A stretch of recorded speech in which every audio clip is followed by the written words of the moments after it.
Rajasthan school शिक्षा परिषद द्वारा जो मुख्यमंत्री शिक्षित राजस्थान अभियान है, उसके तहत निपुण संवर्धन कार्यक्रम के लिए दिशा निर्देश जारी किए गए हैं।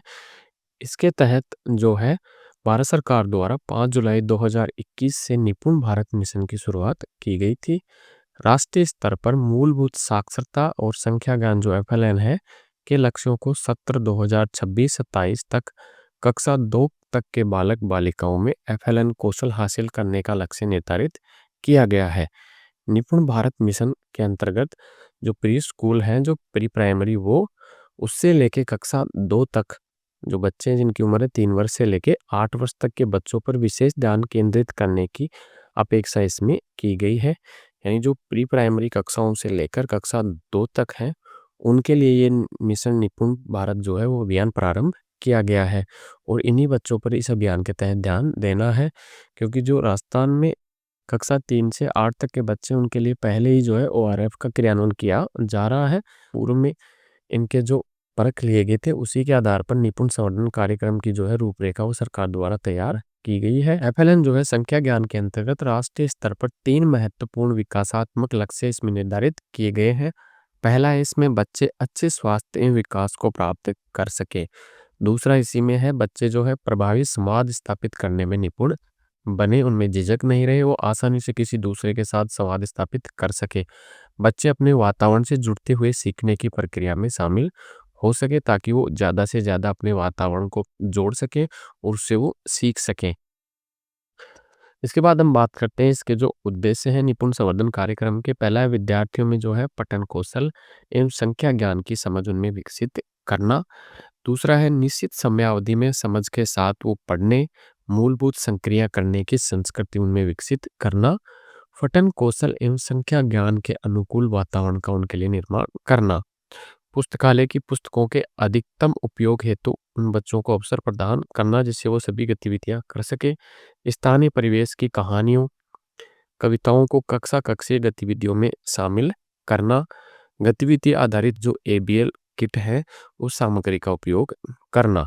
विद्यार्थियों के स्तर अनुसार शिक्षण कार्य कराते हुए शैक्षिक प्रगति को उनकी को दर्ज। इन बच्चों को सिखाते समय उन्हें ज़्यादा से ज़्यादा वातावरण से जोड़कर जो सामग्री है, सहायक सामग्री ABL किट है, वो स्थानीय परिवेश की कहानियाँ हो, कविताएं हो या पुस्तकालय की जो पुस्तक है, उनका अधिकाधिक प्रयोग करते हुए बच्चों को उनके साथ जोड़कर उन्हें सिखाना है।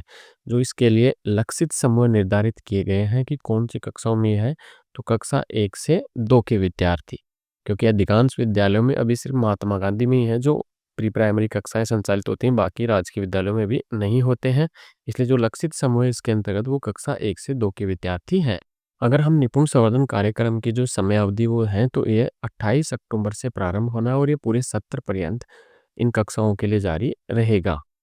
शिक्षण सामग्री जो है वो हम पहले से ही ज़्यादातर काम में ले रहे हैं, वही शिक्षण सामग्रियाँ पाठ्य पुस्तक हमें काम में लेनी है। जो दूसरा है गतिविधि आधारित अधिगम किट जो है कक्षा 1 से 2 और कक्षा 3 से 5।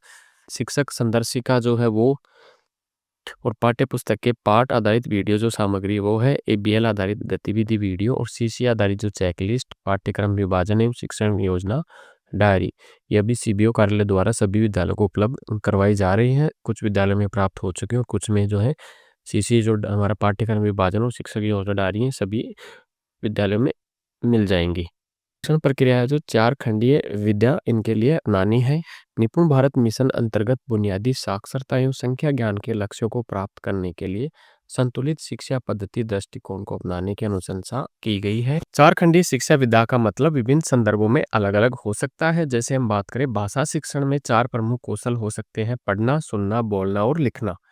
या 4 ब्लॉक्स मॉडल, जिसमें 4 क्षेत्र शामिल हैं: निर्देशित पठन, स्वचयनित पठन, लेखन और शब्दों के साथ काम करना। ये विभिन्न प्रकार की शिक्षा प्रणालियों में एक सामान्य ढांचा हो सकता है। जैसे हम बात करें भाषा शिक्षण में 4 खंड कौशल कौन से होंगे: सुनना, दूसरों को ध्यान से सुनने की क्षमता, फिर विचारों और सूचनाओं को स्पष्ट रूप से व्यक्त करने की, फिर पढ़ना, लिखित पाठ को समझने की क्षमता, और लिखना, विचारों और सूचनाओं को लिखित रूप में व्यक्त करने की क्षमता। इस प्रकार जो 4 खंडीय विधा है वो अलग अलग संदर्भों में अलग अलग हो सकती है। सबसे पहला है भाषा एवं साक्षरता कौशल शिक्षण। इसमें चित्रों, कहानियों, कविताओं, विषय आधारित स्थानीय भाषा में बच्चों के साथ चर्चा करना, ध्वनि की जागरूकता, ध्वनि प्रतीक संयोजन कर शब्द वाक्यों को डिकोड करना, एवं पहले ओआरएफ में कर रहे हैं बच्चों के साथ। साझा पठन, निर्देशित पठन, स्वतंत्र पठन एवं पढ़कर समझने की रणनीतियां बनाए बच्चे। चित्रकारी हो, अक्षर शब्द लेखन, श्रुति लेख एवं पाठ आधारित लेखन, यानी जो 4 खंडीय शिक्षण विधा है उसमें पहला भाषा और उसका जो साक्षरता कौशल शिक्षण है उससे संबंधित है। इसी के अंतर्गत दूसरा है संख्या ज्ञान एवं संक्रियाएं।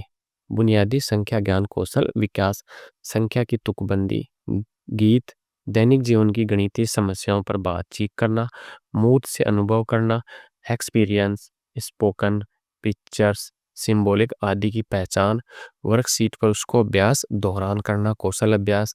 इसी के साथ जो गणित के खेल हैं जैसे समस्या समाधान करना बच्चे से, इंडोर आउटडोर पहेलियाँ इत्यादि भी उनसे करवा सकते हैं।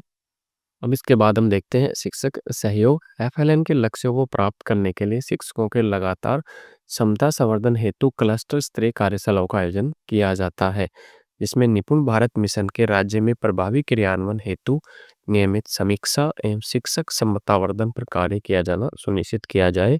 इस हेतु एफएलएन के दक्ष प्रशिक्षकों द्वारा क्लस्टर कार्यशालाओं में प्रतिभाग कर शिक्षकों को आवश्यक अकादमिक सहयोग प्रदान किया जाए। जो ब्लॉक स्तरीय समीक्षा बैठक होती है उनमें शाला संबलन के माध्यम से उच्च अधिकारी द्वारा लगातार समीक्षा कर आवश्यक उन्हें संबलन प्रदान किया जाता है। शाला संबलन ऐप के अंतर्गत निपुण लक्ष्यों पर आधारित कक्षा 1 से 2 के कक्षा अवलोकन, सूचक एवं सीखने की दक्षताओं आकलन को भी इसमें सम्मिलित किया गया है।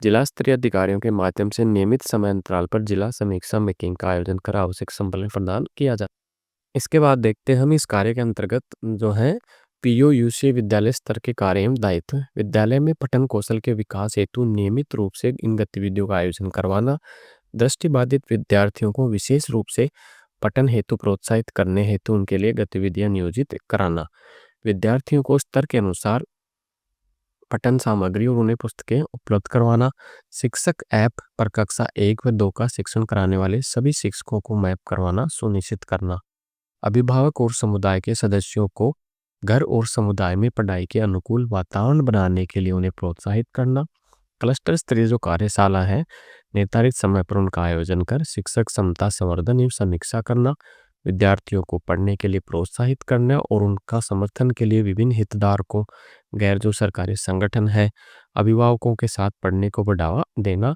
और शिक्षकों से लगातार संवाद कर विद्यार्थियों की नियमित मॉनिटरिंग कर उनका आवश्यक संबलन प्रदान करना।